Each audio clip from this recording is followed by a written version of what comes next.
कुरिन्थियों 8 उसके 9 में लिखा है कि हम प्रभु यीशु मसीह के अनुग्रह को जानते हैं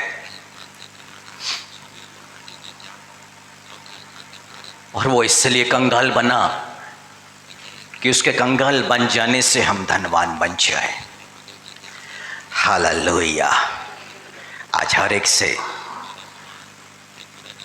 परमेश्वर बातें करेगा।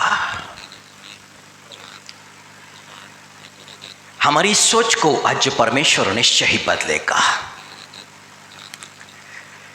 एक समय अय्यूब के जीवन पर दुख और तकलीफें थी। उसका शरीर साथ छोड़ चुका, शरीर पर बीमारी, सारे बच्चे मृत्यु के वश में जा चुके, आदर मान सम्मान सब कुछ खत्म हो चुका, सारे रिश्तेदारों ने साथ छोड़ दिया, उसका बिजनेस सब बर्बाद हो चुका, कुछ भी तो नहीं। और तब उसके मुख से कुछ भी पाप नहीं हुआ, परंतु अपने मित्रों के साथ बात जैसे जैसे आगे बढ़ते चले गई, तब वो अपने धर्म के कामों को गिनाने लग गया। और जब वो अपने धर्म के कामों को गिनाने लग गया और तभी परमेश्वर ने अपने आप को अय्यूब के ऊपर में प्रकट किया और परमेश्वर ने अय्यूब से कहा, अय्यूब की किताब 41वीं आयत और उसकी 41वीं अध्याय और 11वीं आयत में, किसने मुझे पहले दिया है जिसका बदला मुझे देना पड़े। देख, जो कुछ सारी धरती पर है सो मेरा है। Hallelujah, hallelujah. इस पृथ्वी पर जो कुछ भी है सब कुछ परमेश्वर का है और ये बात हमें मान लेना चाहिए और इन बातों को हमें जान भी लेना चाहिए। और तब हमारी आराधना, परमेश्वर कहता है, क्या मैं भूखा हूं? मैं तुम्हारे मेल बलि होम बलि के विषय में दोष नहीं लगाता, मैं भूखा होता तो तुमसे कह देता।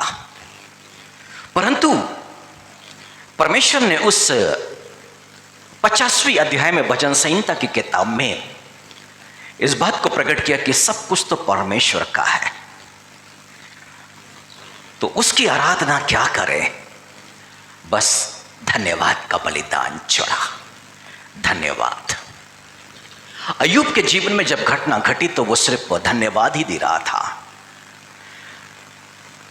सारी बातों के कि परमेश्वर ने लिया, परमेश्वर ने दिया और परमेश्वर ने लिया, अभी परमेश्वर का नाम धन्य है। वो आशीषित कर रहा है, परमेश्वर को धन्यवाद कर रहा है। परंतु आगे चलते चलते उसके बोल थोड़े से बिगड़ गए और इसलिए परमेश्वर को प्रकट करना पड़ा कि किसने मुझे पहले दिया जिसका बदला मुझे देना पड़े। एक तरफ तो यरूशलेम मंदिर के अंदर में एक फरीसी और एक शास्त्री, एक फरीसी और एक नाकेदार, दो लोग वहां मौजूद हैं परमेश्वर की वर्शिप करने के लिए, और दूसरी तरफ दाऊद परमेश्वर के सम्मुख में उपस्थित है परमेश्वर की वर्शिप करने के लिए। परंतु जो ये फरीसी व्यक्ति है ना, ये परमेश्वर की वर्शिप, परमेश्वर की आराधना, परमेश्वर से प्रार्थना करने के लिए आया है, परंतु एक शब्द कहता है कि मैं इस पापी मनुष्य के जैसा नहीं, मैं सप्ताह में 2 बार उपवास करता हूं और 10वां अंश देता हूं, और 10वां अंश देता हूं।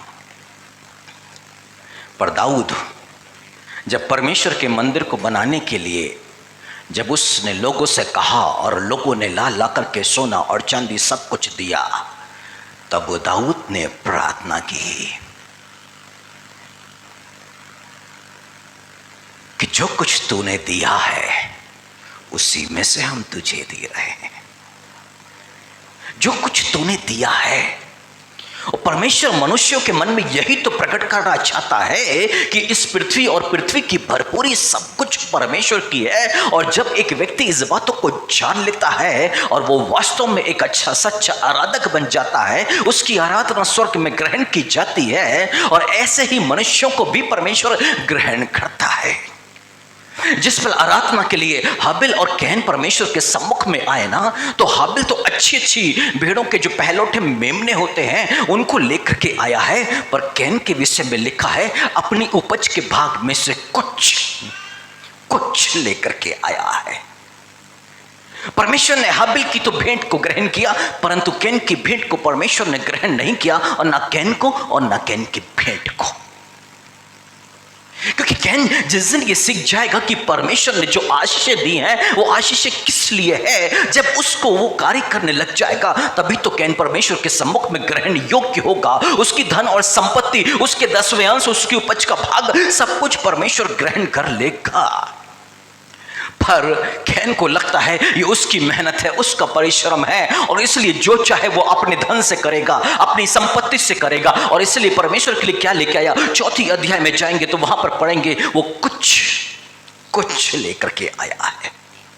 पर हाबिल अच्छी पहलौठे परमेश्वर के लिए लेके आया है। Hallelujah, hallelujah. मेरे प्रिय भाई और बहनों,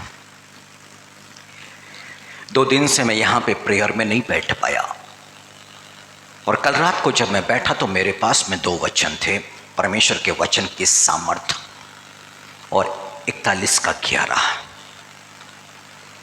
और मैं सोच रहा था प्रभु तेरी मर्जी क्या है। सुबह से मैं प्रार्थना कर रहा था, पर जैसे ही भजन संहिता 50 आया तब समझ में आया कि परमेश्वर क्या चाहता है, परमेश्वर आज क्या बोलना चाहता है। और परमेश्वर ने एक बात प्रकट करी कि अब्राहम और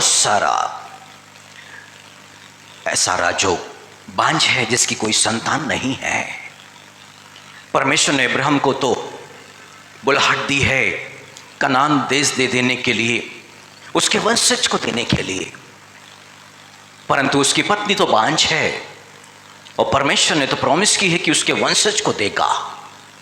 और परमेश्वर ने बुलाया, और जब वो 100 वर्ष का हो गया तो उसको पुत्र भी दे दिया, यानी कि इसहाक।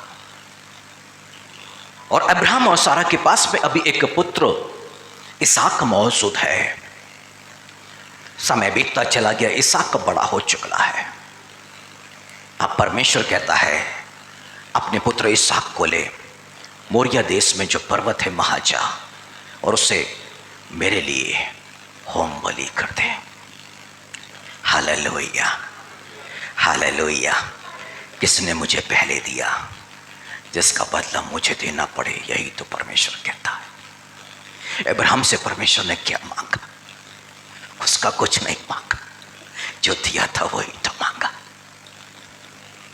पहले तो दिया है, अब परमेश्वर बहुत आयस देना चाहता है, असंख्य वंशज देना चाहता है, पर वो क्या देख रहा है कि जो कुछ मैंने दिया है क्या वो मेरे लिए समर्पण कर सकेगा, मेरे को वो दे सकेगा, मेरे लिए वो होम बलि कर सकेगा। परमेश्वर ने पहले दिया, अब बोलता है कि उस इसहाक को मेरे लिए होम बलि कर दे। अब अब्राहम का मन तैयार है परमेश्वर के लिए अपने इकलौते बेटे को समर्पित कर देने का, जो परमेश्वर ने उसको दिया है। और जैसे ही परमेश्वर के लिए होम बलि करने के लिए वो पर्वत पर गया है और वहां पर जाकर के चाकू को उठाता है उसे होम बलि करे, और तभी स्वर्गदूत रोक देता है। अब परमेश्वर कहता है अब निश्चय और निश्चय मैं तुझे आशीष दूंगा, और तेरे जो वंशज होंगे आकाश के तारों की तरह असंख्य होंगे। Hallelujah, hallelujah. परमेश्वर जब मांगता है ना, परमेश्वर जब कुछ भेंटों को चाहता है, परमेश्वर जब हमें चाहता है ना, उसके पीछे परमेश्वर की कुछ योजना होती है। वो कुछ देना चाहता है, कुछ परीक्षाओं के दौर से हमें गुजरना पड़ता है। यदि कुछ देना तो परमेश्वर पर एहसान नहीं करना है, कुछ देना तो हम अपने तरफ से कुछ भी उससे नहीं दे रहे हैं। जो कुछ उसने दिया है उसी में से वो मांग रहा होता है। हालेलुया, यदि परमेश्वर ने आदम को सृजा ना, उसको सृजने से पहले परमेश्वर ने इस संसार के अंदर में अंधेरा था, उजाले से उसको भर दिया, रात और दिन को अलग किया, सूर्य और चंद्रमा को बनाया, परमेश्वर ने पृथ्वी को बनाया, फिर परमेश्वर ने पेड़ पौधे को उगने की आज्ञा दी, फिर परमेश्वर ने आकाश के पक्षियों को, समुद्र के में तैरने वाले सारे जंतुओं को, पृथ्वी पर रहने वाले सारे जानवरों को सृजा। फिर परमेश्वर ने आदम को सृजा और फिर परमेश्वर ने क्या बोला, ये सब पर तू अधिकार रख। हालेलुया। ये पृथ्वी और पृथ्वी की भरपूरी परमेश्वर की, और परमेश्वर ने किसको सौंप दिया, आदम को सौंप दिया, और क्या बोला, इन सब पर तू अधिकार को रख। अब आदम से जो संतान उत्पन्न हुई है हाबिल और कैन है, और कैन अनाज की उपज का भाग लेके गया है। वो अनाज किसका था, किसने सबसे पहले इस भूमि पर बीज को भेजा, वो परमेश्वर ही था। और जिस बीज को बो करके कैन एक अनाज को उत्पन्न कर सका, वो कहां से, वो परमेश्वर का ही तो था, और परमेश्वर को ही तो देना था, और परमेश्वर को देने के लिए वो कुछ लेकर के गया। Hallelujah, hallelujah.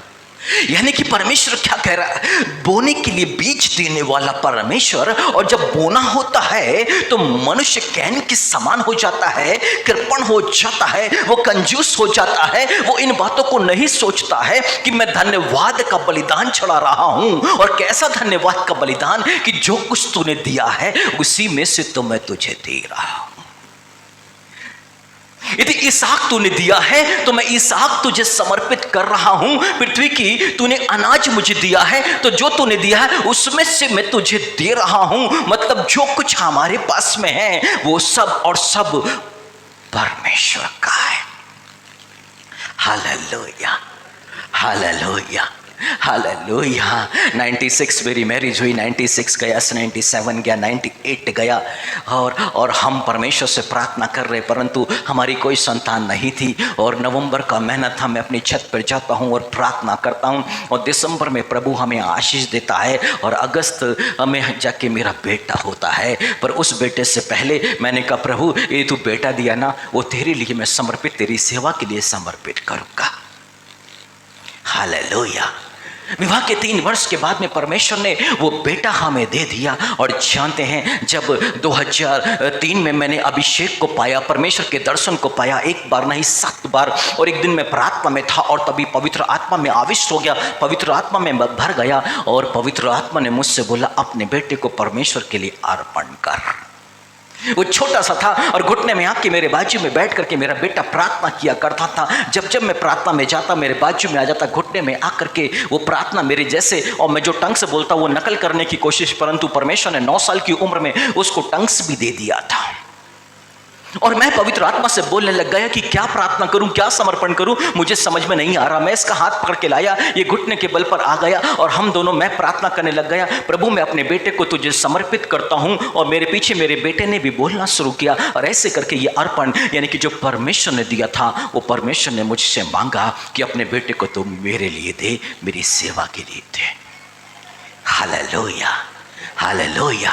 वो कहता है, किसने मुझे पहले दिया, जिसका बदला मुझे देना पड़े। यदि हमने जीवन को पाया है तो वो जीवन की मांग करता है कि अब उसकी सेवा के लिए समर्पित कर दें। यानी कि इस शरीर में जब बीमारियां और कमजोरी और दुर्बलताएं थी, और तब परमेश्वर ने अपने आप को मुझ पर प्रकट किया। उसके बाद पवित्र आत्मा ने 2003 में मुझसे कहा था, अपने जीवन को तू प्रभु के लिए समर्पित कर दे। और मैंने समर्पित कर दिया था। उसके बावजूद मैं अपने बिजनेस में जूझ रहा था, और जो मेरे पास में इलेक्ट्रॉनिक्स में मैं जिसको बिजनेस कर रहा था, LG की टीवी वगैरह जो मैं सेल किया करता था, मैं 2006 तक करता रहा। उस बिजनेस को मैंने नहीं छोड़ा था। क्यों? क्योंकि परमेश्वर ने मुझे बुलाहट दी थी, अपने आप को मैं उसके लिए समर्पित करूं। पर मैं बिजनेस यानी कि अपने लिए कार्य करना बंद नहीं कर रहा था, और इसलिए 2006 में जाके मुझे कैंसर से जूझना पड़ा। सारे शरीर में ग्लैंड्स आ गए थे, और जिस दिन मैंने अपने आप को परमेश्वर के लिए समर्पित किया, वो सारे ग्लैंड्स इस शरीर में से समाप्त हो गए। इसका मतलब है कि वो परमेश्वर क्या चाहता है, जो जीवन उसने प्रभु यीशु मसीह में हमें दिया है, ये जीवन को हम उसके लिए समर्पित करें, उसकी सेवा के लिए समर्पित करें। और ऐसे समय में एक राजा जिसका नाम हिजकिय्याह है, उसके पैर का रोग हो गया, बीमारी है, मरने पर है वो। चारों तरफ शत्रुओं से घिरा हुआ, अश्शूरियों ने उसको घेर लिया है। अब परमेश्वर ने उसके पास में संदेश भेज दिया है कि तू मरने वाला है। अब जो जो अपने परिवार को तू सौंपना चाहता है, अपने बाल बच्चों को सौंप दे। परंतु ये राजा हिजकिय्याह दीवार की तरफ मुंह करके रोने लग गया है, प्रार्थना करने लग गया है। परमेश्वर ने उसके रोने की, उसके आंसुओं को देखा और परमेश्वर ने अपने दास को दोबारा भेजा और बोला जा करके कि उसे बोल, अब मैं 15 वर्ष उसकी आयु बढ़ा देता हूं। हालेलुया। जीवन तो समाप्त था, परमेश्वर ने कितना वर्ष आयु बढ़ा दिया? 15 वर्ष। सब कुछ बर्बाद, सब कुछ समाप्त होने पर था, बस मृत्यु की कगार पर है। वो पैर में रोग हुआ जिसके चलते उसको मरना है। चारों तरफ शत्रुओं से घिरा हुआ है, देश भी उसके हाथ से सब कुछ जा चुका, सब कुछ बर्बादी की दशा में वो बैठा हुआ, कुछ भी उसके हाथ में नहीं है। परंतु परमेश्वर का जब वचन पहुंचा है ना, तब उसने परमेश्वर से एक बात बोली थी। उसने परमेश्वर से चिन्ह मांगा था।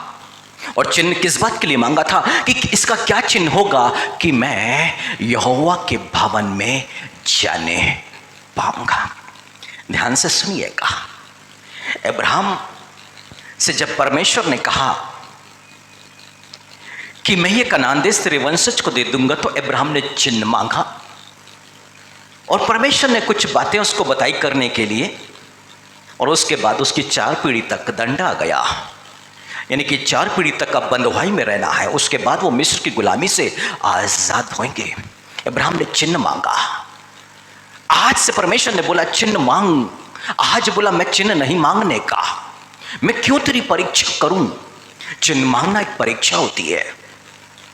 जकरिया, एलीशिबा जिनकी संतान नहीं थी, जब स्वर्गदूत जिब्राइल ने आके परमेश्वर के संदेश को प्रकट किया, तब ये जो जकरिया है ये कहता कि मैं कैसे जानूं?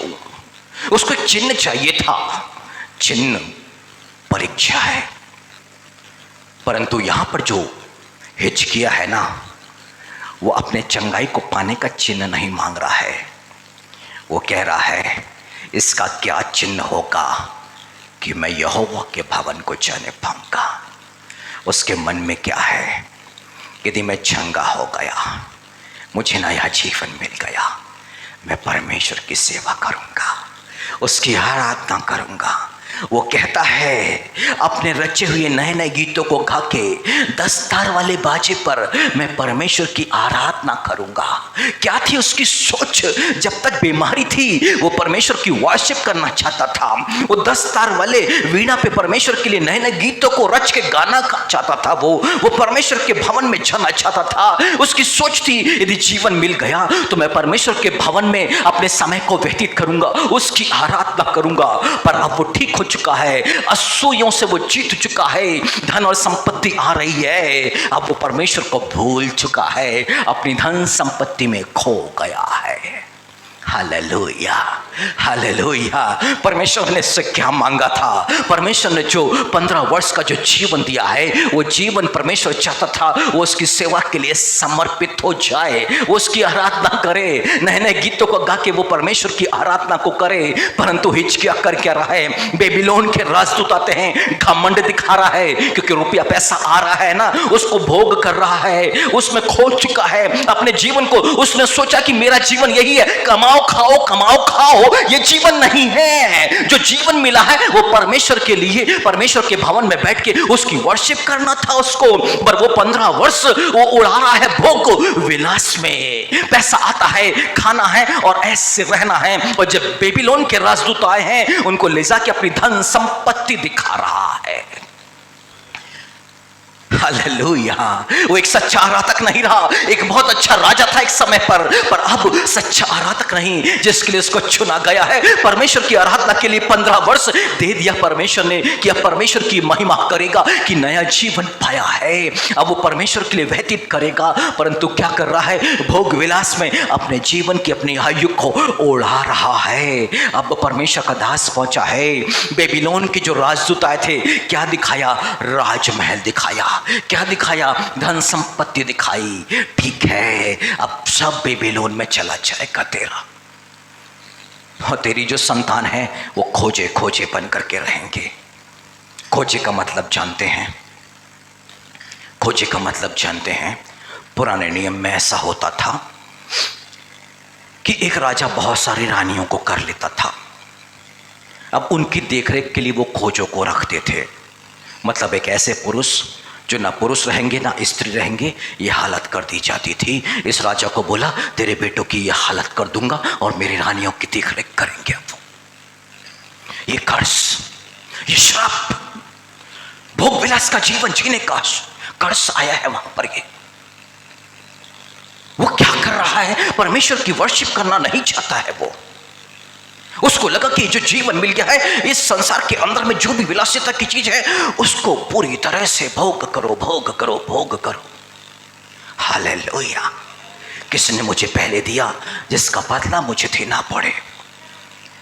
उसका जीवन नहीं था, वो तो परमेश्वर का दिया हुआ जीवन था। हालेलुया।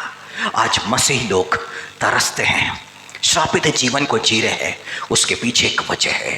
यीशु मसीह ने कहा परमेश्वर से जो कुछ दे रहा है वो मेरा है। अब सोचो ना, ये स्वर्ग और पृथ्वी की भरपूरी तो परमेश्वर की है।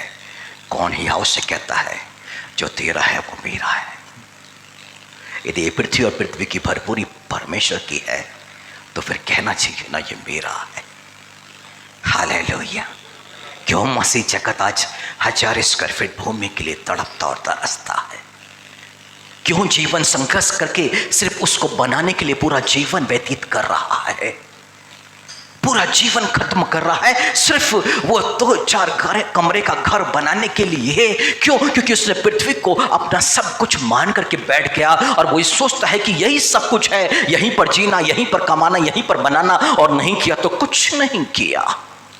Hallelujah, hallelujah. मेरे प्रिय भाइयों बहनों, और मनुष्य संसार के कमाने में और उसका भोग करने में इतना ज्यादा लिप्त हो चुका है कि परमेश्वर के लिए उसके पास में समय नहीं, परमेश्वर की वर्शिप के लिए समय नहीं, परमेश्वर को देने के लिए उसके पास में कुछ नहीं। यहां तक कि अपना जीवन भी वो परमेश्वर के लिए समर्पित नहीं कर पा रहे हैं। वो परमेश्वर क्या चाहता है? जब उसने नया जीवन दिया है उस जीवन को हम परमेश्वर के लिए जीना शुरू कर दे, उसके वचन के अनुसार जीना शुरू कर दे। जो कुछ हमारा है सब उसका है, और जो कुछ उसका है वो सब हमारा है। उसका क्या है? उसका तो एक लौता बेटा यीशु मसीह है और उसने हमें दे दिया। जो कुछ उसका है वो आज हमारा हो चुका है, और यीशु मसीह में जितनी ब्लेसिंग्स हैं वो सब हमारी है।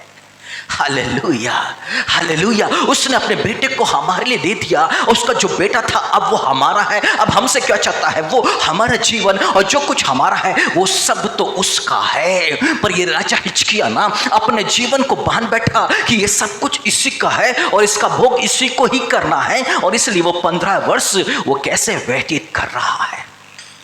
हालेलुया। भोग विलास में, भोग विलास में। हालेलुया। जब एक व्यक्ति भोग और विलास में आगे बढ़ता है ना, तब यशायाह नबी में लिखा है स्पिरिट ऑफ डीप स्लीप, गहरे नींद की आत्मा उसमें समा जाती है। फिर जब वो परमेश्वर के वचन को पढ़ने बैठता है, वो प्रार्थना करने बैठता है, तो उसकी पलकें फिर बंद होती है, उसको फिर नींद ही आती है। एक आत्मा प्रवेश कर बैठती है। इस बात का चिन्ह है कि वो संसार में ज्यादा लिप्त है बजाय कि प्रभु यीशु मसीह की आराधना, उसके लिए जीवन जीने के लिए। Hallelujah, hallelujah. वो परमेश्वर आया इसलिए कि पहले तो तुम संसार और संसार की बातों में थे, परंतु संसार में से चुन करके उसने अलग किया कि अब संसार के लिए जीवन नहीं जीना है, परंतु अब जीवन जो जीना है वो प्रभु यीशु मसीह के लिए। इसका मतलब ये नहीं है कि 24 घंटे चर्च में बैठे रहें, परंतु यदि घर पर भी रहें उसके वचन को जीना है। यीशु मसीह के लिए जीने का मतलब होता है उसके वचन के लिए जीना। हालेलुया। यदि घर में बैठे हैं, आपस में लड़ाई और झगड़े हो रहे हैं, एक दूसरे पर दोष देने की बात है, तब वहां पर यीशु के लिए जीना है। और यीशु कहता है कि तुम किसी पर दोष मत लगाओ। इसके लिए मतलब जो यीशु के लिए जीना चाहता है तो उसको दोष लगाना बंद करना पड़ेगा, क्योंकि उस वक्त उसका वो जीवन यीशु के लिए है। उसको वो समय यीशु के लिए समर्पित करना पड़ेगा और दोष लगाना बंद, और तब तो जाकर के वो यीशु के लिए समर्पित जीवन हुआ। हालेलुया। यीशु मसीह जब मनुष्य बनकर के इस पृथ्वी पर आया ना, परंतु वो परमेश्वर की इच्छा के लिए अपने जीवन को उसने समर्पित कर दिया। ये संसार की भोग और विलास पे वो नहीं डूबा है, वो तो सिर्फ ये देख रहा था कि परमेश्वर की इच्छा को कैसे वो पूरी कर सके। उसके मन में सिर्फ एक ही बात थी कि परमेश्वर ने मेरे को जो देह दी है उसके लिए मुझे परमेश्वर की इच्छा को पूरी करने के लिए अपने आप को समर्पित करना है, और अपने आप को उसने दे दिया परमेश्वर की इच्छा को पूरी करने के लिए। यानी कि हमको जो ये देह मिली है जिसमें हम रहते हैं, हमें ये देह इसलिए मिली है कि हम परमेश्वर की इच्छा के लिए अपने आप को समर्पित करें। Hallelujah, hallelujah. सिर्फ खाना पीना हमारा जीवन नहीं होना चाहिए, क्योंकि लिखा है परमेश्वर का राज्य खाना पीना नहीं, धार्मिकता से है, मेल मिलाप से, और वे आनंद जो पवित्र आत्मा के द्वारा होता है। Hallelujah, hallelujah, hallelujah. आप सोचिए, यदि परमेश्वर के लिए जीना है, सब उपदेशक की किताब में लिखा है कि भोज के घर में जाने से दुख के घर में जाना भला है। भोज के घर में जाने से दुख के घर में जाना भला है। जब मनुष्य भोज के घर में जाता है, जहां पर अच्छी पार्टियां हो रही है, विवाह हो रहा है, बर्थडे पार्टी हो रहा है, वो तमाम बच्चों के साथ में जाकर के पति और पत्नी और बच्चे और घर के जितने मेंबर हैं उस पार्टी में सब जाते हैं। पर किसी की मृत्यु होती है तो एक व्यक्ति जाता है, बस एक काफी है। ऐसा क्यों? कैसा क्यों? क्योंकि बाइबल तो कह रही है भोज के घर में जाने से दुख के घर में जाना भला है। तब पूरा परिवार जाके क्यों नहीं दुख में शामिल हो पाता है? क्यों एक सदस्य जाके हाजिरी लगाता है, अटेंडेंस। पूरा परिवार क्यों नहीं? जब हॉस्पिटल में कोई बीमार है तब परिवार का एक सदस्य जाता है, पूरा सदस्य नहीं जाता। क्यों? क्योंकि यीशु मसीह ने कहा जब तुम बीमारों से मिलने गए तो तुम किससे? मुझसे मिलने के लिए आए। तो क्या बच्चों से प्रभु यीशु मसीह की मुलाकात नहीं करवाना चाहिए? क्या बच्चों को लेकर के नहीं जाना चाहिए? उन्हें नहीं सिखाना चाहिए कि यीशु मसीह से मुलाकात कैसे की जाती है? क्योंकि यीशु मसीह ने कहा जो बीमारों से मिलने गया वो मुझसे मिलने आया, उसका वो प्रतिफल देगा। तो क्यों बच्चे उन बीमारों से मुलाकात के समय साथ में नहीं होते हैं? हालेलुया। इसका मतलब कैसे संस्कार एक माता पिता अपने बच्चों को दे रहे हैं कि भोग विलास का जीवन जियो, विवाह में जाओ, पार्टीज में जाओ, एंजॉय करो, पर दुख मुश्किल परेशानी में पड़े हुए लोगों के पास में मत जाओ। परिवार से एक सदस्य को भेज दिया जाए, बस वो काफी है। ये यीशु मसीह से मुलाकात करने का तरीका नहीं, यीशु मसीह से जीवन जीने का ये तरीका नहीं है। हम समझ पा रहे हैं? जब हम लोगों ने मिनिस्ट्री शुरू करी तब हमने एक एक बच्चों को पकड़ करके अपने साथ में लेके जाते। हाँ, हम कुछ भी देख के नहीं आते थे। उस अनाथ आश्रम में उस समय तो हम चर्च में भेंट भी नहीं, 10वां अंश भी नहीं लेते थे। हम लोग क्या देने जाया करते थे? एक दूध का डब्बा, और कितने का आता था वो? 90 रुपए का मात्र। और उस 90 रुपए का दूध का डब्बा देने के लिए हम 20-25 लोग जाया करते। क्यों? क्योंकि दिखाना और सिखाना था बच्चों को कि कैसे हमें प्रभु की सेवा करना है। हम सब साथ में जाया करते। एक दूध का डब्बा देने के लिए अमूल का 90 रुपए का उस वक्त में आया करता था, और जाकर के सारे बच्चे वहां उन जो अनाथ बच्चे हैं उनके साथ में रहते, उनको खिलाते, उनको गोद में लेते, और तब जाके आज तक वो नींव पड़ी है। और हमारे सारे पुराने के अभी के भी बच्चे सारे के सारे वो जीवन को जी रहे हैं, क्योंकि उन्होंने वहां जाकर के सीखा है कि कैसे प्रभु के इस जीवन को जीना है। हालेलुया। तो सोचिए, एक माता पिता जब अपने बच्चों को हॉस्पिटल में लेकर के जाएं, या अनाथों के यहाँ लेकर के जाएं, अनाथ आश्रम में लेकर जाएं, या बुजुर्गों के आश्रम में लेकर के जाएं, या फिर जिनकी यहाँ मृत्यु हो गई उनके यहाँ लेकर के जाएं, उन बच्चों में एक अच्छी नींव क्यों ना पड़ेगी? हालेलुया। संस्कार हमें ही तो देना है, और इसी के लिए तो परमेश्वर का वचन मांग कर रहा है कि हम उसके लिए जिए। ये जीवन जो उसने हमें दिया है, हमें उसके लिए, यीशु मसीह के लिए इस जीवन को जीना है, और यही जीवन तो वो हमसे चाहता है, और ऐसे ही जीवन से वो प्रसन्न भी होता है। Hallelujah, hallelujah. मेरे प्रिय भाइयों और बहनों, आदम को परमेश्वर ने रचा, सब कुछ पहले से ही उसके लिए था। आदम नहीं कह सकता है कि ये गेहूं के बीज को मैंने आविष्कार किया, मैंने पैदा किया, वो नहीं कह सकता। हालेलुया। परमेश्वर ने वो खेत में काम करने का जो तरीका है, वो भी ऐसा नबी की किताब में लिखा है कि वो भी परमेश्वर ने ही सिखाया है। मनुष्य को परमेश्वर ने एक एक बातें सिखाई और बताई है कि कैसे जीवन यापन किया जाए। परंतु जानते हैं, अदन की वाटिका के अंदर में परमेश्वर ने आदम को रखा था देख रेख करने के लिए, ना कि परिश्रम करने के लिए।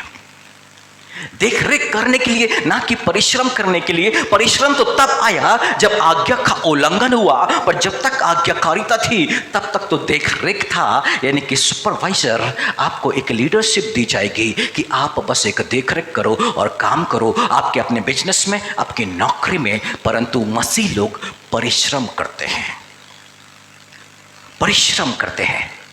वो इतवार के दिन भी परिश्रम करते हैं। क्यों? क्योंकि कमाना है, नहीं कमाएंगे तो जीविका नहीं चलेगी। उनकी सोच ऐसी ही है।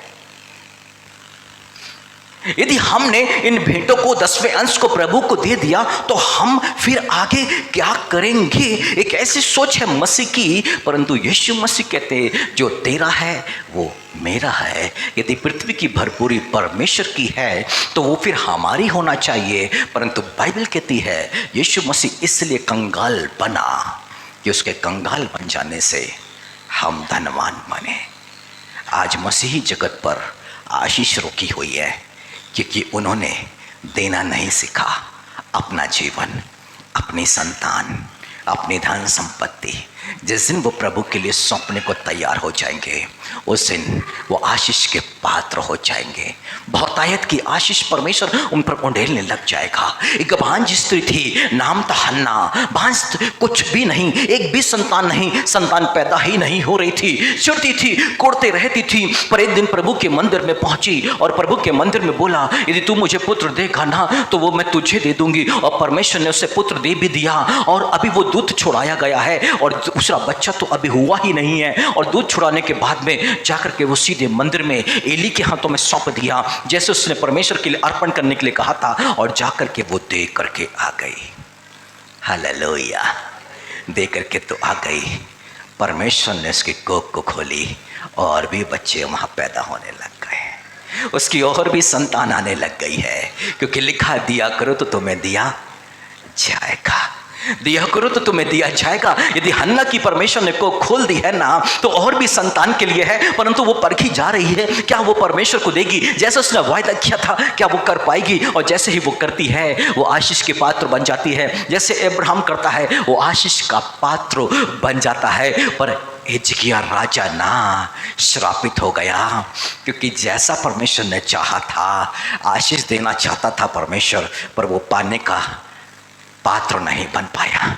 परमेश्वर की आशीष को पाने का पात्र ना बन। इसलिए तो यीशु मसीह ने अपने चेलों से कहा, अपने दासों के साथ कहा है कि जिस घर में जाना, उनके कल्याण के लिए और शांति के लिए प्रार्थना करना। घर के लोग योग्य होंगे तो शांति ठहरेगी, नहीं तो शांति वापस आ जाएगी।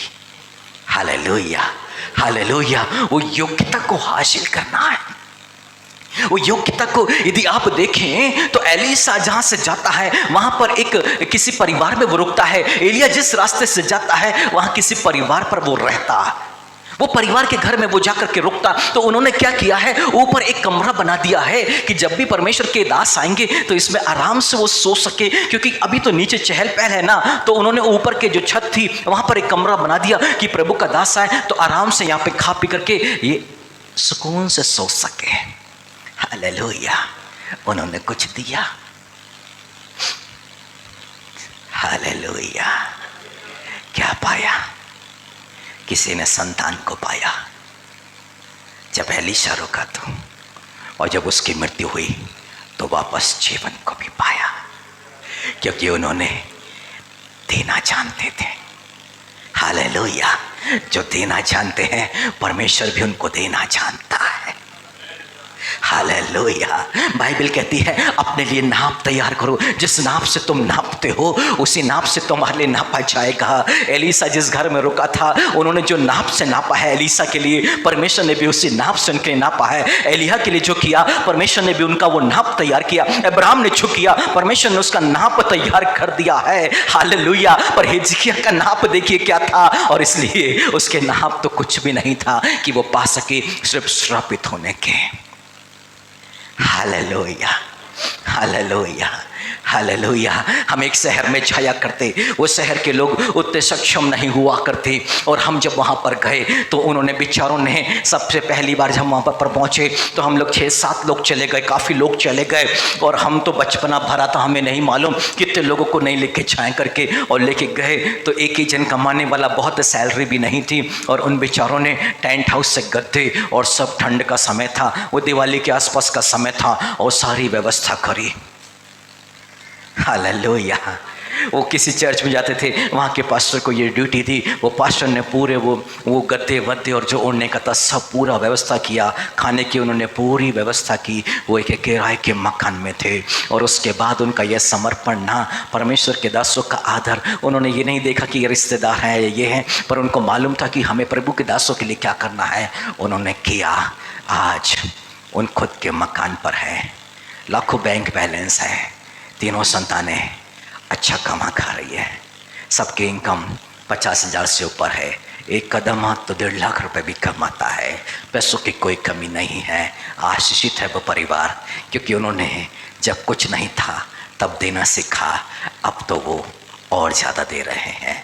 Hallelujah, hallelujah. अभी ही 15 दिन पहले उन्होंने हमें चर्च के लिए 50,000 रुपये दिए हैं, 50,000 रुपये दिए हैं। मंथली तो वो देते हैं, टाइट जो टाइट देते हैं वो देते हैं, वो परिवार देता है, उनकी बेटी देती है, वो खुद देती हैं टाइट, परंतु साथ में उन्होंने 50,000 रुपये कि आप जो ज़मीन खरीदने वाले हैं उसके लिए 50,000 रुपये भी और रखिए। Hallelujah, hallelujah.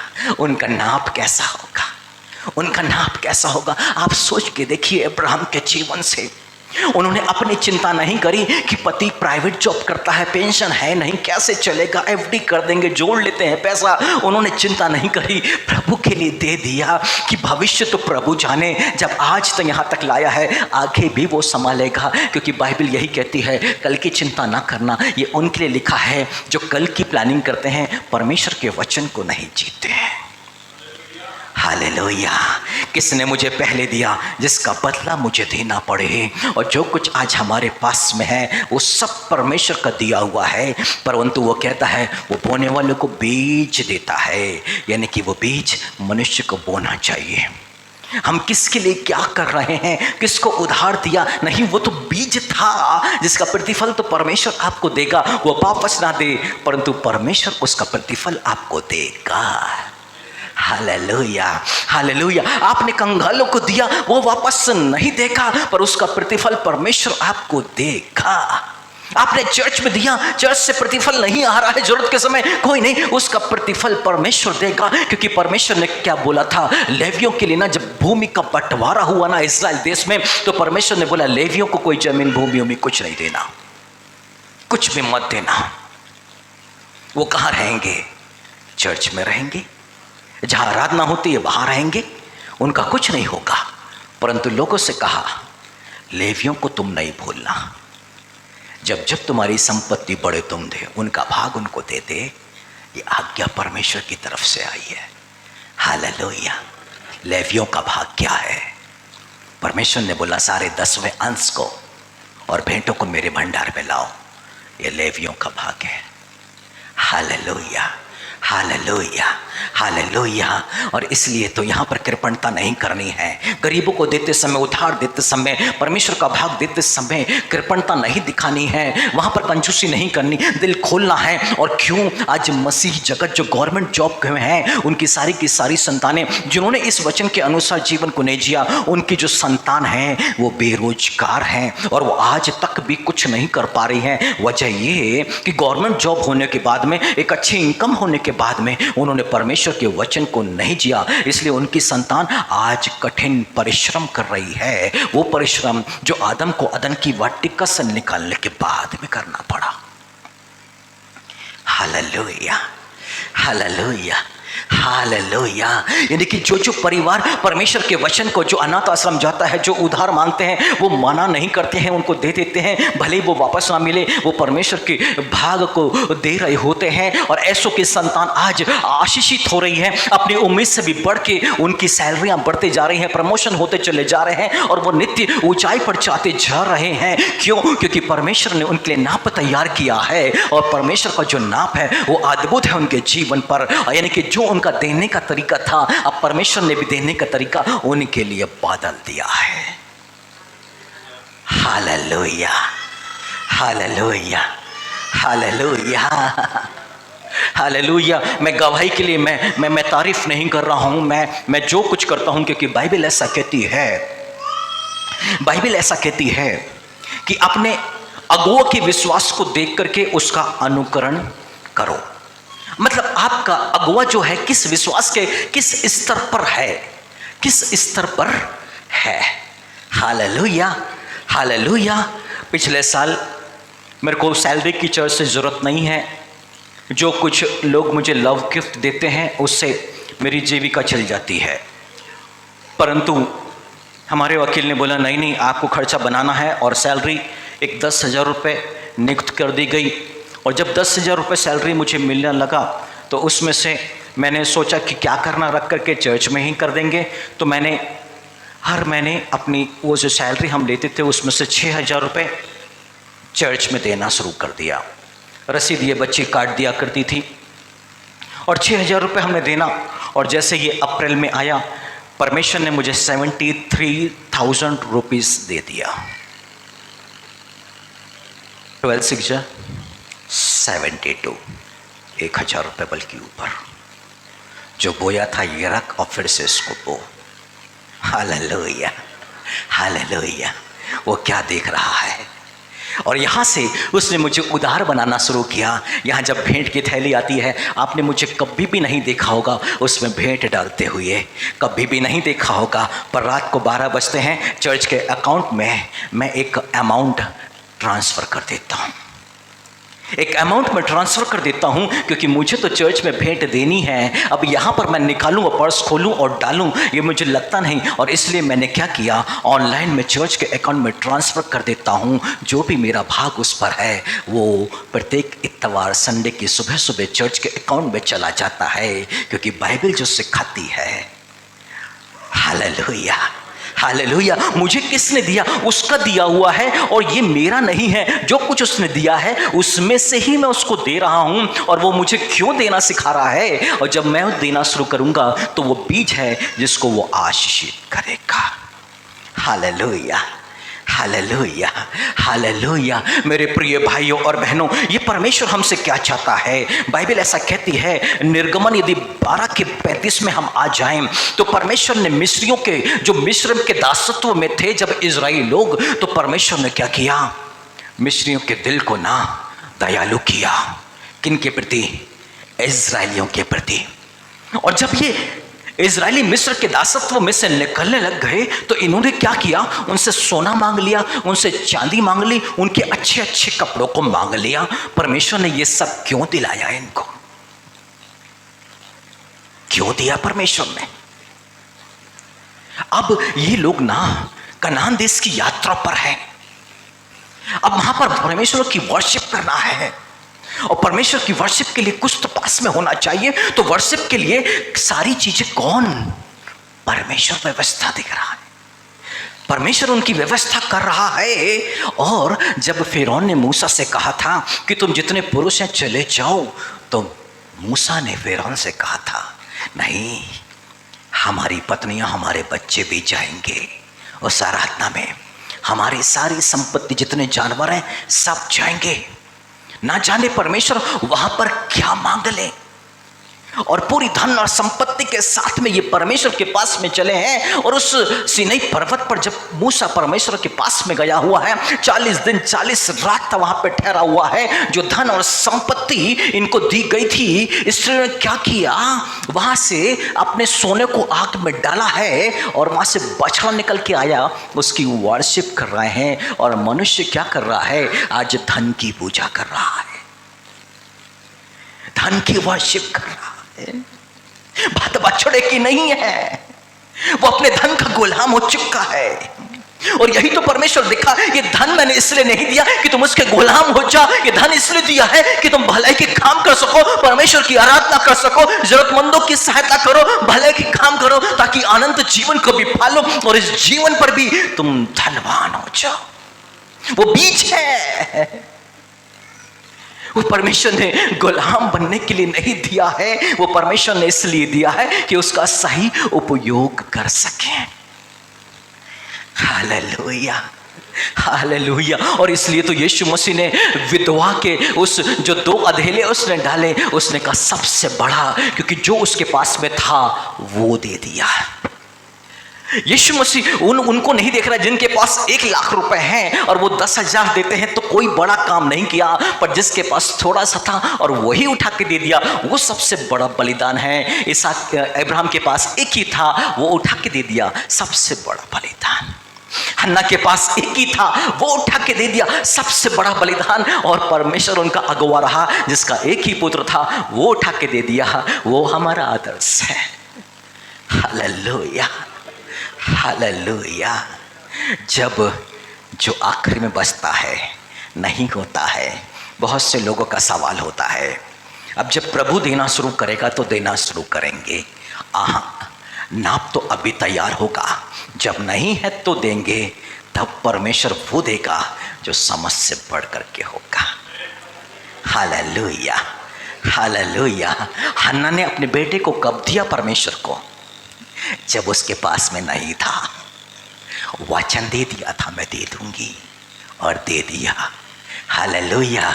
जब वो संसार पे नहीं था तब वचन दिया है हन्ना ने। हिजकिय्याह ने कब वचन दिया, जब वो चंगा नहीं हुआ था तब वचन, अब तो दे देना था पर वचन दे के उसने नहीं किया। Hallelujah, hallelujah. यही तो है, और यही तो है परमेश्वर परखता है मनुष्यों को कि वो वचन दे करके फिर अपने आप को देते हैं नहीं। हर समय कमजोरी में, दुर्बलता में, बीमारी में जब जीने का एक उम्मीद खत्म हो जाती है, एक मनुष्य अपने आप को परमेश्वर के लिए अर्पण कर देता है। जब सारी चीजें ठीक हो जाती हैं, वो वचन से फिर जाता है। ये सच्चा बलिदान तो नहीं रहा ना, ये सच्ची वर्शिप तो नहीं रही ना। वर्शिप तो वो है जो बोलो और उसके लिए करो। Hallelujah, hallelujah. वो परमेश्वर एक ऐसी ही आराधना को चाहता है। और यिर्मयाह 27 के 5 में परमेश्वर के पवित्र वचन में लिखा है कि ये पृथ्वी और पृथ्वी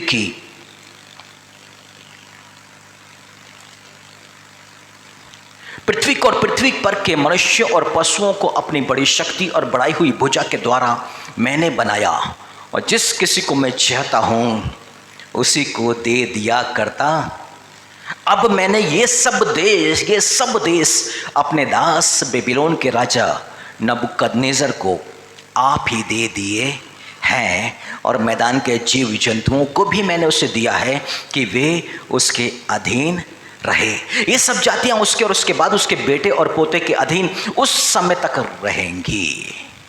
राजा नबूकदनेस्सर बेबीलोन का राजा है, गड़बड़ियों का देश है, पर उस राजा नबूकदनेस्सर ने परमेश्वर के लिए परिश्रम किया, परमेश्वर के लिए अपने जीवन को दिया। परमेश्वर जो चाहता था वैसा वो कर देता था। तो परमेश्वर ने क्या किया, पूरा का पूरा संसार उसको दे दिया है। यहाँ तक कि उसके जीव जंतु सब कुछ परमेश्वर कहता है अब सब राजा नबूकदनेस्सर के अधीनता में रहेंगे, सब कुछ। हालेलुया। आपके जीवन पर उन्नति आ रही होगी, आप बढ़ रहे होंगे। आप ये ना सोचे कि वो टैलेंट है जिसके चलते हम बढ़ रहे हैं। आशीष को पा रहे हैं। हमने ये कर लिया, हमने वो कर लिया, वो कर लिया। उसने स्पष्ट कर दिया, बढ़ती ना पूरब से आएगी ना पश्चिम से आएगी, वहीं से ही आएगी। हालेलुया, बढ़ती वहीं से ही आएगी। यीशु मसीह ने प्रकट कर दिया है यूहन्ना के सुसमाचार में। यूहन्ना बपतिस्मा देने वाले के मुख से पवित्र आत्मा ने बातें करी, जब तक ऊपर से ना दिया जाए मनुष्य कुछ भी प्राप्त नहीं कर सकता। Hallelujah, hallelujah. इसलिए हमने जो कुछ भी पाया है, ये जीवन, संतान, धन संपत्ति, सब उससे पाया है। वो चाहता है हम उसके लिए समर्पित करें। कितनों ने बचपन में, बड़े होने में एक गीत को गाया है, तन मन और धन उसे दो। अपने यीशु को सबने गाया है, सबने गाया है। हमने हिजकिय्याह के समान वचन तो दे दिया, गीत तो गा दिया। इसलिए तो लिखा है, भजन गाओ, भजन गाओ, समझ बूझ करके बुद्धि से भजन गाओ। भजन गाओ, भजन गाओ, समझ बूझ करके बुद्धि से भजन गाओ। तन मन और धन उसे दो, अपने यीशु को सब कुछ दो, क्योंकि हमने उसी के द्वारा उद्धार पाया है। हालेलुया, क्योंकि हमने उसी के द्वारा उद्धार पाया है, इसलिए अपना पूरा जीवन उसके लिए उड़ा दो। वो क्या कहता है, मनुष्य अपने प्राणों के अलावा मुझे दे भी क्या सकता है। यदि हमने अपने प्राण यानी कि अपने लहू की एक एक बूंद उसके लिए खर्च की है, तो वो कहता है अनंत जीवन अब उसी का है, अनंत जीवन अब उसी का है। बदले में वो दे क्या रहा है, जब हम अपना देना उसको शुरू करते हैं, इस संसार पर वो हमें आशीषित करता है, परंतु साथ में अनंत जीवन भी। Hallelujah, hallelujah, hallelujah. इसलिए हमारी जो दृष्टि है प्रतिफल की तरफ में लगे रहे, हमारी जो दृष्टि है देने की तरफ ना लगी रहे, बल्कि देने से ऊपर उठ करके हम प्रतिफल के बारे में सोचें कि वहां से हमें प्रतिफल क्या मिलने वाला है। हालेलुया। और जब उस प्रतिफल पर हमारी दृष्टि लगी रहेगी, तब हम भला काम कर सकेंगे और ज्यादा बड़े नाप के साथ में कर सकेंगे। और जब हमारा नाप बड़ा होना शुरू हो जाएगा और कुछ ही महीनों में यदि हम देखेंगे, तो एक बड़ी आशीष हम पर होगी। और सिर्फ जबलपुर की एकमात्र कलीसिया ये वाली है, मैं स्पष्ट रूप से आपसे बता दूं, एकमात्र कलीसिया है जिस कलीसिया के पासवान को परमेश्वर ने वचन दिया है कि तुम्हारे यहाँ के जो लोग हैं वो अनाज के समान बढ़ेंगे। मतलब एक अनाज को पनपने के लिए गेहूं, चावल, जो सीजनेबल जितने भी हम अनाज जो बोते हैं, वो 4 महीने में फसल पक के तैयार कटने के योग्य बन जाती है। एक पेड़ को फलने में 8, 9, 10 साल लग जाएंगे, पर अनाज 4 महीने में। इस कलीसिया पर जो जुड़ा हुआ है, परमेश्वर उसको जल्द आशीष देने की प्रतिज्ञा करता है। परमेश्वर की आत्मा में होके ये वचन आज मैं आपको सौंप रहा हूं। जल्दी आशीष पाने का तरीका है उसकी आज्ञा को माने। इस कलीसिया में जोड़ने का मतलब ये नहीं कि आज्ञा को ना माने, कलीसिया में वो जुड़ा है जो आज्ञा को मानता है। यीशु मसीह के देह में वो है जो आज्ञा को मानता है, और जो आज्ञा को मानता है उसके जीवन पर ये ब्लेसिंग ठहर गई है, वो अनाज के समान बढ़ेंगे और परमेश्वर उनके ऊपर में जैसे सुबह की ओस आती है वैसे आया करेगा। Hallelujah, hallelujah. आपको पनपने के लिए, बड़ी आशीष को पाने के लिए सालों वेट करने की आवश्यकता नहीं है। चंद महीनों में ही अपनी बड़ी बड़ी आशीष को आप देख सकेंगे। परंतु हमें यहाँ सीखना है कि ऐसा क्या है जो हमने पहले परमेश्वर को दिया। कुछ भी नहीं, कुछ भी नहीं हमने पहले परमेश्वर को दिया। सबसे पहला तो परमेश्वर ने हमें दिया है, और उसमें से हम परमेश्वर के लिए दे रहे हैं। चाहे ये जीवन हो या इस जीवन में जो कुछ परमेश्वर ने हमें सौंपा है, वो सब कुछ परमेश्वर का दिया हुआ है। हालेलुया। और जो कुछ परमेश्वर ने दिया है, हमारे पास दाऊद के समान स्वभाव होना चाहिए, और जो कुछ परमेश्वर ने हमें दिया है उसमें से हम उसको दे रहे होते हैं। हालेलुया। एक अंतिम बात सुन के अपन आराधना में चलेंगे। हाबिल ने जो कुछ परमेश्वर ने दिया उसमें से अच्छे पहलौठे जानवर लेके गया। मेमने परमेश्वर को बलिदान किया। हाबिल और उसकी भेंट ग्रहण कर ली गई। पर कैन ने कैसे किया? कुछ थोड़ा सा लेके गया जो परमेश्वर को चढ़ाया, परमेश्वर ने ग्रहण नहीं किया। परमेश्वर को कुछ देने का अर्थ समझ सकते हैं, परमेश्वर को कुछ देने का अर्थ समझ सकते हैं। ऐसा व्यक्ति कभी किसी की भलाई नहीं कर सकता, किसी को उधार नहीं दे सकता, गरीबों को दे नहीं सकता, कोई भी भलाई का काम। कुछ देने वाला, उसके जीवन में कभी कोई अच्छी भलाई नहीं हो सकती है। पर जो परमेश्वर के लिए उदार होता है वो हर जगह पर उदार हो जाएगा। वो भलाई के काम बढ़ चढ़ के करेगा, बहुत तायत से करेगा। Hallelujah, hallelujah. और कैन के जीवन में क्या था? भलाई नहीं थी, इसलिए भाई से नफरत। अब हुआ क्या है? उसके जीवन पर ठहराव नहीं है, उसके जीवन पर ठहराव नहीं है। अब भटकने वाला जीवन है। वो खेती बाड़ी तो करेगा, बिजनेस तो करेगा, पर एक जगह ठहर करके नहीं, भटकता रहेगा। यहाँ फिर यहाँ और फिर यहाँ और फिर यहाँ, ठहराव नहीं आएगा। ना रिश्तों में ठहराव आएगा, ना परिवार में ठहराव आएगा, ना किसी से जो बनती है ना उसमें ठहराव नहीं, रिश्तों में, प्रेम में ठहराव नहीं। ऐसा व्यक्ति क्या करेगा? सिर्फ भटकता और भटकता और भटकता रहेगा। वो कैन का नेचर होता है। परंतु जहाँ हाबिल का नेचर यानी कि प्रभु का नेचर में जहाँ पर एक व्यक्ति उदार हो जाता है, तब उसके जीवन पर ठहराव आ जाता है। वो अपने बिजनेस को उन्नति के मार्ग पर लेके जाएगा, अपनी नौकरी पर वहीं पर उसका पद और मान सम्मान बढ़ जाएगा, अपने परिवार को वो उन्नति के रास्ते पर लेके चलेगा। वो व्यक्ति जहाँ रहेगा वहाँ और वहाँ के लोगों को ऊंचाई पर लेकर के जाएगा। वो बिखराएगा नहीं बल्कि बढ़ाएगा। Hallelujah, hallelujah. पर कुछ देने वाले व्यक्ति हर जगह बिखेरते हैं, बर्बाद करते हैं अपने शब्दों के द्वारा, अपने कड़वे शब्दों के द्वारा। तमाम तरह की चीज़ों को वो सिर्फ बर्बाद और बर्बाद और बर्बाद, यानी कि अपने घर, अपने संबंध, अपने रिश्तों को भी वो लोग बिगाड़ लेते हैं। अपने रिश्तों में भी वो लोग सही नहीं हो सकते। हालेलुया। पर जो व्यक्ति उदार होता है ना, उसका दिल बड़ा होता है। वो व्यक्ति क्या करता है? तमाम कष्ट और दुख और तकलीफों के बावजूद में सबको सहन करता है, क्योंकि वे व्यक्ति उदार है ना। सिर्फ धन में उदार होने से यदि उसका दिल बड़ा हो चुका है तो लोगों के साथ में व्यवहार में भी वो बड़ा होने लग जाता है। अपने संबंध को वो हर किसी से बना करके रखता है और माफ करने में बिल्कुल भी वो व्यक्ति देरी नहीं करता है। हालेलुया। हमारा आज का ये वचन हमारे स्वभाव को बदलेगा, हमारे व्यवहार को बदलेगा। और क्या करेगा? एक और वचन दे रहा है प्रभु, उसको लेके अपन फटक से प्रार्थना में चलते, आराधना में चलते हैं।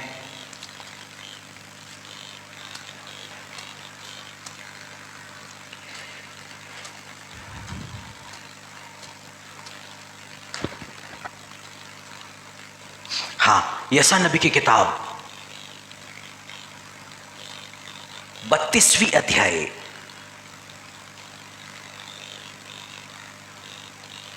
और उसकी 8वीं आयत में, बल्कि पहले 5 लेते हैं और फिर 8 लेते हैं। यशायाह नबी 32 का 5, मूढ़ फिर उदार ना कहलाएगा और न कंजूस दानी कहा जाएगा, क्योंकि मूढ़ तो मूढ़ता की ही बातें बोलता और मन में अनर्थ करता रहता है कि वह अधर्म के काम करें और यहोवा के विरुद्ध झूठ कहे। भूखे को भूखा ही रहने दें और प्यासे का जल रोक रखे। हालेलुया। भूखे को भूखा रहने दें और प्यासे के जल को रोक दें। कभी किसी के यहाँ लाइट नहीं है, पड़ोस से लाइट ले लो, 2 दिन के बाद उनको गुस्सा आने लग जाता है और कनेक्शन निकाल के फेंक देते हैं। बाइबल यही कह रही, भूखे को भूखा रहने दो। ये मूढ़, ये कंजूस व्यक्ति का चिन्ह होता है। हालेलुया। परंतु 8वीं आयत में लिखा है, परंतु उदार मनुष्य उदारता ही की युक्ति निकालता है और वह उदारता में ही स्थिर रहता है। उदारता में ही स्थिर रहता है। और इसलिए आज परमेश्वर ने हम सबों को यहाँ पर उदार, एक बड़े दिल वाला बनाने के लिए बुलाया है। मेरे प्रियो, यदि इस पल में हम अब्राहम के जीवन को स्मरण करें तो हम देना सीखेंगे परमेश्वर के लिए। यदि हम हन्ना के जीवन को स्मरण करें तो देना सीखेंगे परमेश्वर के लिए। यदि हम परमेश्वर को देखें तो यीशु मसीह को जो दिया हम यहाँ से देना सीखेंगे परमेश्वर के लिए। और यदि हम हिजकिय्याह के जीवन को देखेंगे, आइए हम खड़े हो जाएं। यदि हम हिजकिय्याह के जीवन को देखें तो जिसने अपने जीवन जो 15 वर्ष उसको परमेश्वर 15 वर्ष जो हिजकिय्याह के बढ़ा दिए गए, उसने वो जीवन परमेश्वर के लिए समर्पित नहीं किया। Hallelujah, hallelujah. परमेश्वर प्रत्येक से बातें कर रहा है आज। हालेलुया। एक समय में आदर नहीं, सम्मान नहीं, परमेश्वर ने वो आदर वो सम्मान हमें दिया है। अब वो कहता है यदि मैं पिता हूं तो मेरा आदर कहाँ। हालेलुया। जब उसने हमें पहले आदर देना शुरू किया है तो अब हमसे वो आदर की मांग करता है। अब वो समय आ गया है कि हम सिर्फ देना सीखें, क्योंकि बाइबल कहती है लेने से देना धन्य है।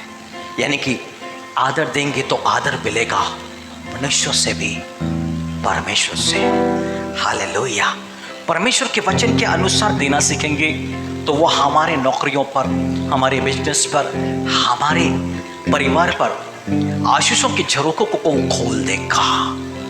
परमेश्वर आज बदलना चाहता है मेरे प्रियो। हम गंभीर हो जाए। अब्राहम ने यदि आशीष को प्राप्त किया कि मैं निश्चय तुझे आशीष दूंगा, आकाश के तारागण के समान असंख्य वंशज होंगे। आपके जीवन का ऐसा कौन है? आप देखिए, हन्ना के जीवन का पहलौठा सिमसोन कौन है? वो आप ही वो हन्ना है, आप ही वो अब्राहम है। आपके पास में कुछ है जो परमेश्वर आपसे चाहता है। यदि आप अपने मन को तैयार करें परमेश्वर के लिए तो परमेश्वर आपके लिए कुछ करने जा रहा है। आइए हम अपनी आंखों को बंद कर लें।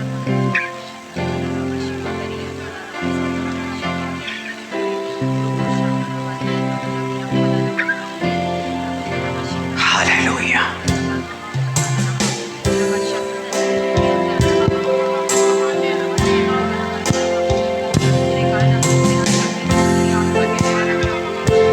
उसने अपना इकलौता बेटा हमें दिया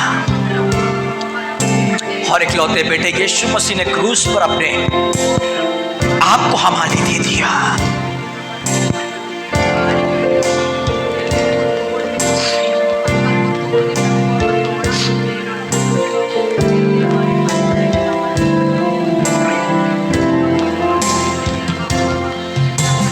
उस क्रूस की क्या बात है जिसमें है हमको बचाया।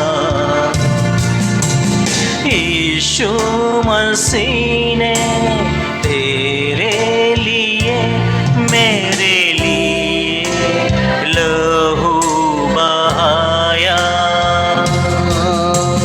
उस क्रूस की क्या बात है इसमें है हमको बचाया। यीशु मसीह ने तेरे लिए मेरे लिए लहू बहाया। जय यीशु, जय यीशु।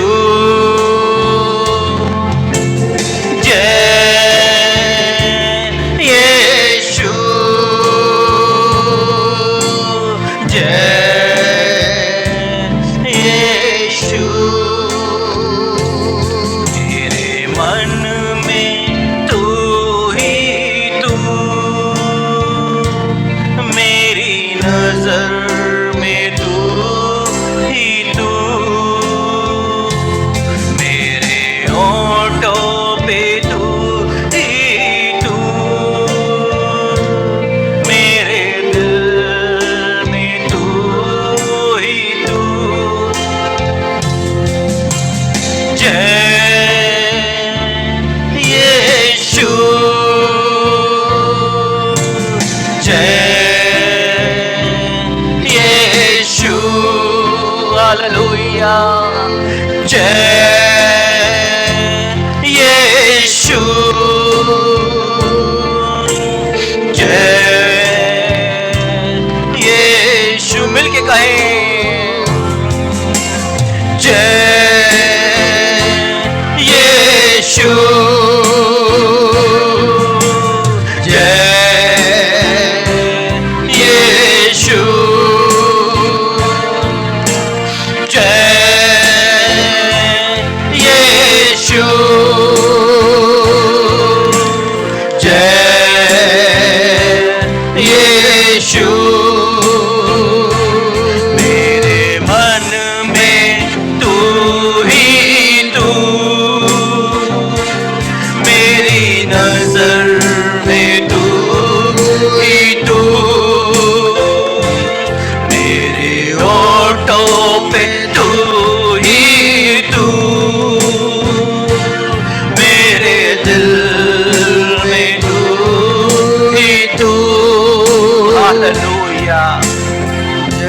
एक विधवा है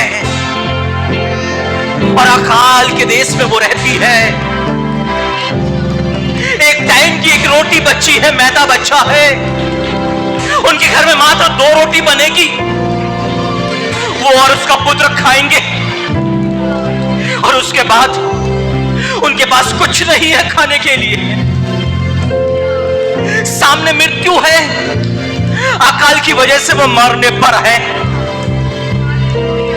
पर बावजूद वह विधवा स्त्री उदार है, एक बड़े दिल वाली है। एलिया के लिए रोटी बनाती है वो। इस रोटी खाने के 2-4 घंटे तो जी सकते थे, 24 घंटे 48 घंटे तो जी सकते थे।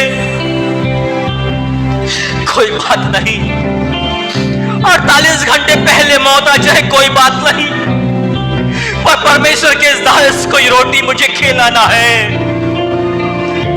और उसने परमेश्वर के दास के लिए रोटी बनाई, परमेश्वर की आज्ञा का पालन किया। वो झरोके खुल गए, उसके मैदे और उसके तेल पर आशीष आनी शुरू हो गई। मैदा बढ़ने लग गया, तेल बढ़ने लग गया।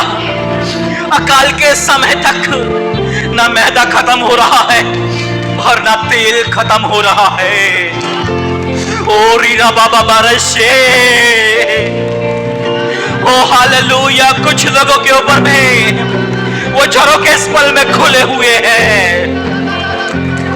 हालेलुया, रिया बाला खतर अबशे, ओ हालेलुया, ओ हालेलुया।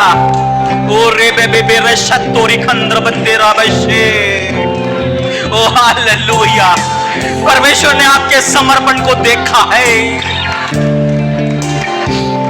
और वो आपके लिए अपनी दया को दिखा रहा है। और विशेष करके हमारे बीच में जो विधवा बहनें हैं, जिन्होंने सारपत की विधवा की तरह अपने दिल को बना रखा है, उन पर विशेष प्रेम परमेश्वर का आ रहा है। ओ हालेलुया, ओ हालेलुया।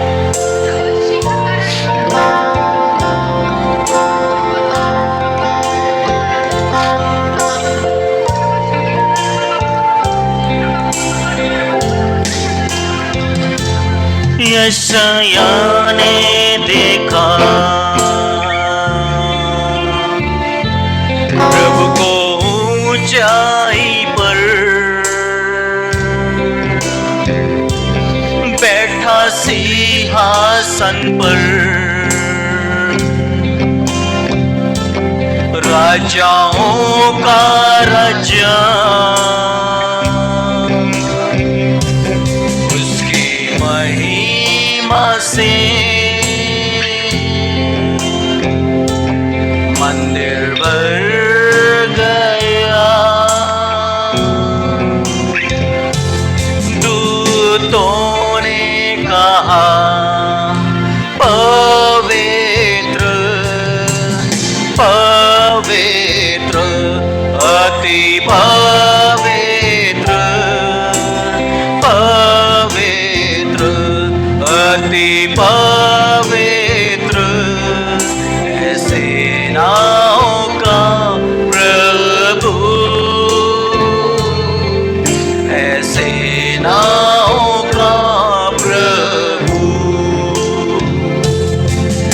परमेश्वर हमारे बीच में विराजमान है। परमेश्वर के वचन में लिखा हुआ है, यहोवा की सभा में यहोवा ही खड़ा है। वो है आशीष देने के लिए, अपने प्रेम से भरने के लिए, अपनी करुणा हम पर बरसाने के लिए वो हमारे बीच में मौजूद है। वो मौजूद है। हालेलुया। यूहन्ना ने देखा प्रभु को टापू पर, मुर्द सा गिर पड़ा उसके चरणों पर। दीपों में दिखा मानव पुत्र के समान, दूतों ने कहा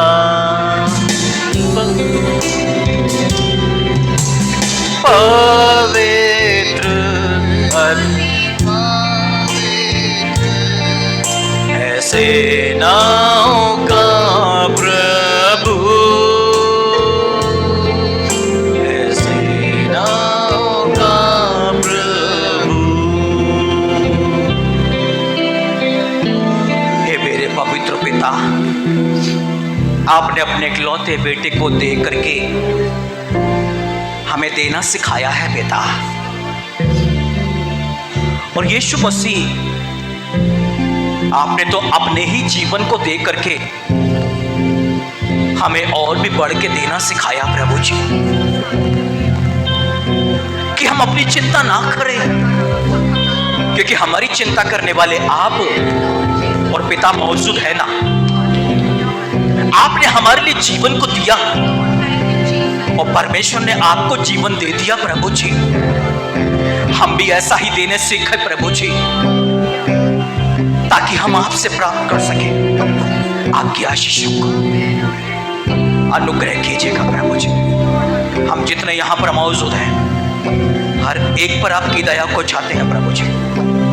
हर एक को ग्रहण करें जिन्होंने आज इस वचन को सीखा, जाना और समझा प्रभु जी, कि आप हर्ष के साथ देने वालों से प्रसन्न होते हैं। हन्ना के बेटे को स्वीकार करने वाले, अब्राहम के बेटे को स्वीकार करने वाले, विधवा के 2 अधेले को स्वीकार करने वाले, हाबिल की भेंट को स्वीकार करने वाले पवित्र पिता, आज आपके पवित्र वचन ने हमें पवित्र किया है। आज हमें, हमारा परिवार, हमारे बिजनेस, नौकरी, सब कुछ ग्रहण करे पिता। सब कुछ आपका, जो हमारा वो सब कुछ आपका प्रभु जी, और जो आपका वो हमारा है प्रभु जी। हम धन्यवाद करते हैं प्रभु जी, अद्भुत भेद की बातों को प्रकट करके हमारी समझ को खोलने के लिए हमें धन्य और आशीषित करने के लिए पिता हम धन्यवाद करते हैं। और इस पल हम प्रार्थना करते हैं पिता, कि जो शारीरिक रूप से कमजोर हैं, दुर्बल हैं, क्योंकि आपने आज्ञा दी कि बीमारों पर हाथ रखें और वो चंगे हो जाएंगे। आपका वो सामर्थ चंगा करने वाली सामर्थ इस पल इन प्रियों पर आ जाए प्रभु जी। हर एक कमजोरी, हर एक दुर्बलताएं, हर एक अशुद्ध आत्माओं, हर एक रोग, बीमारियों तुम्हें आदेश देते हैं, यीशु मसीह नाम में इन शरीरों को छोड़ो और चली जाओ। यीशु मसीह के नाम से हम छुटकारे की घोषणा करते हैं। आर्थिक रूप से संघर्ष करने वाले लोगों के लिए भी पिता हम आपके सम्मुख में हैं। 2 कुरिन्थियों 8-9 के अनुसार आपके स्वर्गीय झरों के खुले हर एक रुके कार्य यीशु मसीह नाम में होने लग जाए। हर एक रुके हुए पैसे इनके आने लग जाए पिता।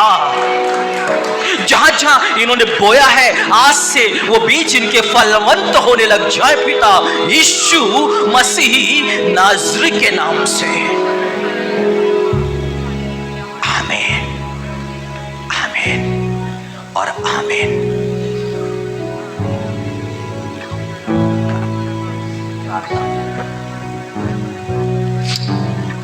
स्वामी, आपके स्पर्श के लिए धन्यवाद देते हैं, क्योंकि आप तो कभी ऊँघते और कभी सोते नहीं। आप अपने वचन को पूरा करने के लिए जागृत रहते हैं, और आज आपने अपने वचन को पूरा कर चुके हैं महाराज। और आपने अपनी प्रजा को बांध किया। आज आपने अपनी प्रजा को छू करके चंगाई दे दी है। इसके लिए यीशु के नाम पर धन्यवाद देते हैं। आज आपने एक नए जीवन जीने की भी सामर्थ हमारे अंदर भर दी है। हम आपका धन्यवाद देते हैं प्रभु, दिल से धन्यवाद देते हैं। हमारे प्रार्थना को ग्रहण किया इसलिए धन्यवाद। आदर भी आपको, सम्मान भी आपको, और दुआ यीशु के नाम पर। हम अपने भेंट अपने हाथ में ले सकते हैं।